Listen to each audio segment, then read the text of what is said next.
பாகிஸ்தான் சைட்லேருந்து நிறைய பேர் வந்து வீடியோஸ் போட்டிருந்தாங்க. ஆனால் அவங்கலாம் என்ன சொல்கிறாங்கன்னா, இங்கே டெரரிஸ்ட் கேம்பை விட பொதுமக்கள் தான் பாதிக்கப்பட்டாங்க. ஒரு லேடிலாம் கூட பார்த்தோன்னா மண்டையிலேருந்து ரத்தம் ஊற்றிக்கிட்டே வந்து நியூஸில் ஏதோ பேசிகிட்டு இருந்தாங்க. அதுக்கப்புறம் பார்த்தா அவங்களோட வீடு எல்லாமே இடிஞ்ச மாதிரி தெரிஞ்சுது. ஆனால் நமக்கு சரியாக நியூஸும் புரியல.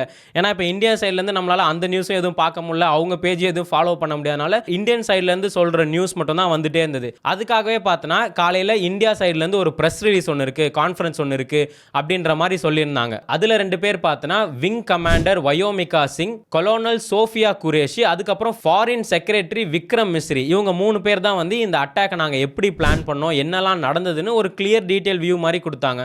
அதில் பார்த்தா அவங்க கிளியராக காட்டுறாங்க. இங்கே பாருங்கள், ஸ்பாட் 1 1 மணிக்கு இந்த இதை நாங்கள் அட்டாக் பண்ணோன்னு அவங்க கிளியர் வீடியோவோட காட்டுறாங்க. ஆனால் அவங்க காட்டுறத பார்த்தா கரெக்டாக இந்தந்த கேம்பில் அவங்க சொல்லி அடித்த மாதிரி ஒரு பிளேஸுக்குமே அந்த ஒரு 9 சைட்ஸுக்குமே ஒரு வீடியோ மாதிரி வச்சு கிளியராக எக்ஸ்பிளைன் பண்ணாங்க. இந்தியா சைட்லேருந்து சொல்கிறது ஒரே ஒரு விஷயம் அதான், நாங்கள் வந்து இதை வந்து பதிலடியாக மட்டும் தான் கொடுத்தோம், நாங்கள் இதை வாருக்காக பண்ணல, இல்லை அவங்கள அழிக்கணும்னு பண்ணல, அவங்களோட டெரரிஸ்ட் கேம்பை அடிப்போம், ஏன்னா எங்களை நீங்கள் வந்து பாதிச்சிங்க, ஸோ அந்த பதிலடி மட்டும் தான் நாங்கள் கொடுத்துருக்கோம், இதுக்கப்புறம் அவங்க எது பண்ணாலும் நாங்கள் ரெடின்னு சொன்னாங்க.